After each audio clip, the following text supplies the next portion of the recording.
Gav, we were just saying it feels like a strange week with the fact that there's no Saturday game. Yeah, I think the last couple of weeks are a bit strange. Isn't it? Everyone says don't Christmas, you never know what day it is or where you feel what's going on. So yeah, it is a bit of a strange period. But yeah, once we're back in next Monday, it's back into the routine of Saturday, Tuesday, and kind of look forward to that routine really. It is one heck of a routine coming up, isn't it? We've got the Newport game, but then very quickly into a run of Saturday, Tuesday games. Exciting, really exciting. You know, some really good all home games. You know, we like being at home. Fans are good, get behind us, etc. So we're really, you know, it's a really good. Yeah, it's a busy period, but an exciting period, especially this time of year and where we're at in the league. It's an important time of year for us. Probably even more important, the number of points that are going to be up for grabs. Exactly, and if you can, you know, if you can get a good week, you can accumulate a lot of points and get to where you want to be in the league. So yeah, good opportunities for us, like you say. Every game's an opportunity for 3 points, and they'll come thick and fast. You know, end of Jan, start of Feb. I'm guessing this week's been a great opportunity to get a lot of work into the group. Yeah. I'm smiling today because we've just had a tough morning. You know, and that's one way you kind of please you. Kind of retired, you don't play anymore, and you can kind of encourage and say get on with it. But yeah, you've had a tough physical morning today. Couple of days off, which need not just physically but mentally, because it is. I think we've been in since the middle of June, and potentially you might go to the end of May or definitely the start of May, whatever. So it's important you can kind of get a couple of days, not just physically recovery, switch off and spend time with your family or friends. It's what you, the gaffer, the staff do, isn't it? You turn I mean, it's not a negative. We just haven't got a game. That's the way it is. But you turn it into a positive. Well, there's nothing you can do, is it? That's out of our control. So there's nothing. You can't worry about something you can't control. What it does do, it gives a chance to refresh, gives you a chance to try and get people fitter.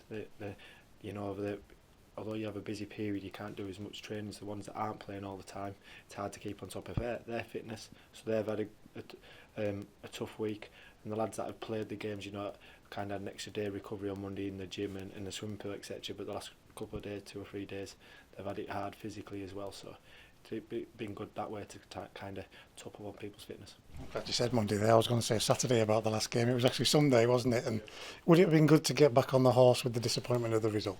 Like I say, you can look at either way. I'll tell you after Newport, if you win the game, it's perfect to have a weekend off. But no, there's nothing you can do about it. It's a busy week, and like I say, we turn it into a positive in terms of getting people up to the fitness levels we want. A busy couple of weeks, everyone's looking in January, aren't there, transfers, etc. So it gives us an extra week in terms of that. So no, you deal with it and turn it into a positive. Over halfway, we've played everybody. We're fourth. That's not bad, is it? No, you're definitely taking it at the start of the season, if we're honest. And like I think we've said on numerous occasions, I feel there's more to come from us. So yeah, delighted to be fourth, and you would have bitten someone's hand off at the start of the season if you're honest, wouldn't you? But I feel there is more to come for us. You look back and there's opportunities where we've missed, where we've made slight mistakes as a group, and hopefully, the second half of the season we can improve on that and get a higher points total. And if we get higher points total, that takes us to where we want to be. It is great to see that, isn't it? I mean, there's so much positive that we can talk about from those first 24 games with the clean sheets, the number of goals we've scored, the way we look, and this demand still for more.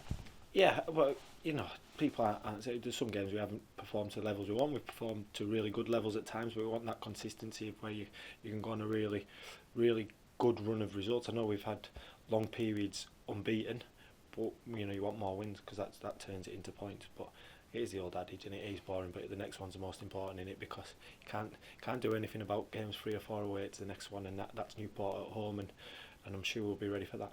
You tipped on the transfer window, we'll get Jack in. Does it give everybody a lift when a new face arrives? Well, it's a freshness, isn't it? It's always, it keeps people on edge or whatever, and I think every club up and down, or every level, countries, it's transfer windows, it's always, people are looking to see what's happening, and there's lots of work going on from every club, our club, to see what's happening. But until anything's done either way, anywhere, you don't really know, because I've been involved in it a little bit now, and you never know really what's around the corner from hour to hour, never mind day to day. I'm not the same as the manager. We're not going to deal in rumours, are we? There's always rumours out there, in and out. It's just pointless. It is pointless, because there's hundreds of rumours. Sometimes people say stuff to you and you think, I've not heard that one. Do you know what I mean? Sometimes, I might ask someone, no, that's not, so, there's loads of rumours, and people can start a rumour from anything, so, unless there's actually something concrete, there's no point in commenting on it. That's the gaffer this one, Gav. Is the January wins, though, is it false? Is it harder for clubs at our level? Does it cause disruption when actually if it was done a different way it would be better?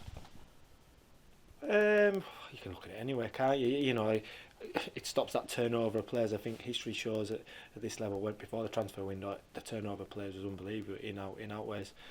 It's the same for everybody, isn't it? So yeah, as long as there's a consistency and rules are fair to everyone, it is what it is. I know that it's a good phrase, but it is what it is. You can control what you can control. This 13-day period without a game good for the injured lads, those who are going to be working towards getting back to fitness. I know some are longer term. Yeah, some are longer term. It's a real shame. You know, stretches. It's a few weeks, and Taylor unfortunately didn't get great news, and Jack Ellis, and it's a real shame, especially for the two local ones. You know, they've waited for the opportunity. It's great to see young local lads come through and play. We have a good history of that. So yeah, frustrating for them, but like I said, they'll work hard again in the gym, and by the time I'm sure they'll come back even stronger. Any update for Marlin Taylor on whether they're going to go under the knife or not? I haven't, you know, not just dodging it. I don't want to comment on something actually I'm not too sure on. Yeah. How frustrating has it been, the injury situation through this first half of the season, Gav? Very, very frustrating. You know, I think we've coped really well with it, but in terms of the injuries, yeah, really frustrating. Where can this group go without any wild predictions over the second half of this season? Like I said, I think we've got a good points total now, and I don't think we've hit our mark. So you'd like to think that there's more to come from this group. And in terms of performances, if performances are good, results are coming, you're capable of more points. But that means we have to work even harder because people are aware of us now. Where perhaps you might have gone under the radar first half of the season. People are aware of you more, and they raise their game. So we'll have to be even better than we have been. That question again, but are they aware of the opportunity that they've created for themselves? I hope so. You know, we speak about it, and you know, you don't get loads of opportunities. You've put yourself in a strong position. So that the commitment on and off the pitch, your dedication on and off the pitch, and sticking together. I think we speak about that regularly. And if you want to achieve something, you do have to make sacrifices. And when it's a 10, 11 month season, the rewards are great.